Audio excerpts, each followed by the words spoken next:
Welcome back to my channel.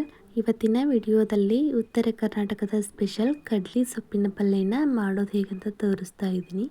ಆರೋಗ್ಯಕರವಾದ recipe ಇದು. ಕಡ್ಲಿ ಸೊಪ್ಪಿನ ಪಲ್ಯ ಮಾಡಲಿಕ್ಕೆ 1 ಬೌಲ್ ಕಡಲೆ ಸೊಪ್ಪನ್ನ ತೊಗೊತಾ ಇದ್ದೀನಿ. ಇದು ಕಡ್ಲಿ ಸೀಸನಲ್ಲಿ ಮಾತ್ರ ಸಿಗುತ್ತೆ. ಒಂದು ಬಾಣಲೆಗೆ ಎಣ್ಣೆ ಹಾಕಿ ಎಣ್ಣೆ ಕಾಯಲಿಕ್ಕೆ ಬಿಡಬೇಕು. ಎಣ್ಣೆ ಕಾದ ನಂತರ ಸಾಸಿವೆ ಜೀರಿಗೆ ಸಿಡಿದ ನಂತರ 4ರಿಂದ 5 ಬೆಳ್ಳುಳ್ಳಿನ ತರಿಯಾಗಿ ಕುಟ್ಟಿ ಹಾಕ್ತಾ ಇದ್ದೀನಿ. ಸೊಪ್ಪಿನ ಪಲ್ಯಗಳಿಗೆ ಬೆಳ್ಳುಳ್ಳಿ ಜಾಸ್ತಿ ಇದ್ರೇ ಫ್ಲೇವರ್ ಚೆನ್ನಾಗಿ ಬರುತ್ತೆ. ರುಚಿಗೆ ತಕ್ಕಷ್ಟು ಉಪ್ಪು, ಒಂದು ಚಿಟಿಕೆ ಅರಿಶಿನ, ಹಸಿಮೆಣಸಿನಕಾಯಿ ಪೇಸ್ಟ್ ಹಾಕಿ 1 ನಿಮಿಷ ಚೆನ್ನಾಗಿ ಫ್ರೈ ಮಾಡಿ. ಫ್ರೈ ಆದಮೇಲೆ ಚಿವುಟಿರೋ ಕಡಲೆ ಸೊಪ್ಪನ್ನು ಹಾಕಿ ಕಡಲೆಸೊಪ್ಪು ಫ್ರೈ ಆಗಬೇಕು. ಚೆನ್ನಾಗಿ ಕಡಲೆಸೊಪ್ಪು ಬಾಡೋವರೆಗೂ ಫ್ರೈ ಮಾಡಬೇಕು. ಇದು ಉತ್ತರ ಕರ್ನಾಟಕದಲ್ಲಿ ಕಡಲೆ ಸೀಸನ್ನಲ್ಲಿ ಮಾತ್ರ ಸಿಗುತ್ತೆ. ಇದನ್ನು ಹುಡಿಯೋದು ಅಂತಾರೆ, ಹುಡಿಯೋದು ಅಂತ ತಿಳಿಯೋದಿಲ್ಲ ಅಂತ ಚೂಟೋದು ಅಂತ ಇದ್ದೀನಿ.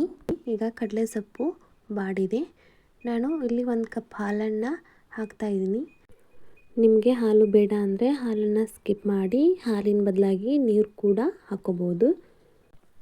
2 ನಿಮಿಷ ಮುಚ್ಚಳ ಮುಚ್ಚಿ ಇದನ್ನು ಬೇಯಲಿಕ್ಕೆ ಬಿಡಿ.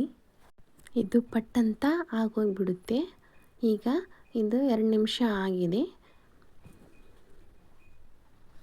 ನೋಡಿ ಎಷ್ಟು ಚೆನ್ನಾಗಿ ಬಂದಿದೆ. ಸ್ವಲ್ಪ ಕೊತ್ತಂಬರಿ ಸೊಪ್ಪನ್ನು ಹಾಕಿ ಚೆನ್ನಾಗಿ ಕಲಸಿ. ಈಗ ಕಡಲೆ ಸೊಪ್ಪಿನ ಪಲ್ಯ ರೆಡಿಯಾಗಿದೆ. ಸೊಪ್ಪಿನ ಪಲ್ಯಗಳೆಲ್ಲ ಆರೋಗ್ಯಕ್ಕೆ ತುಂಬಾ ಒಳ್ಳೆಯದು. ಈ ಕಡಲೆ ಸೊಪ್ಪಿನ ಪಲ್ಯ ಅಂಕರು ತಿನ್ನಲಿಕ್ಕೆ ತುಂಬಾ ಚೆನ್ನಾಗಿ ಇರುತ್ತೆ. ಬಿಸಿ ಬಿಸಿ ಜೋಳದ ರೊಟ್ಟಿ ಜೋಡಿ ಕಡಲೆ ಸೊಪ್ಪಿನ ಪಲ್ಯನ ತಿಂತಾ ಇದ್ದರೆ ನೀವು ಪ್ರಪಂಚನೇ ಮರಿತೀರಾ. ಈ ಥರ ಸೊಪ್ಪಿನ ಪಲ್ಯನ ಮಕ್ಕಳಿಗೆ ಮಾಡಿಕೊಟ್ರೆ ತುಂಬಾ ಇಷ್ಟಪಡ್ತಾರೆ. ನಿಮಗೆ ಈ ವಿಡಿಯೋ ಇಷ್ಟ ಆದಲ್ಲಿ ನನ್ನ ಚಾನಲ್ನ ಸಬ್ಸ್ಕ್ರೈಬ್ ಮಾಡಿ, ಶೇರ್ ಮಾಡಿ, ಲೈಕ್ ಮಾಡಿ. ನೀವು ಕಡಲೆ ಸೊಪ್ಪನ್ನ ಹೇಗೆ ಮಾಡ್ತೀರಂತ ಕಮೆಂಟ್ನಲ್ಲಿ ತಿಳಿಸಿ. ಧನ್ಯವಾದಗಳು.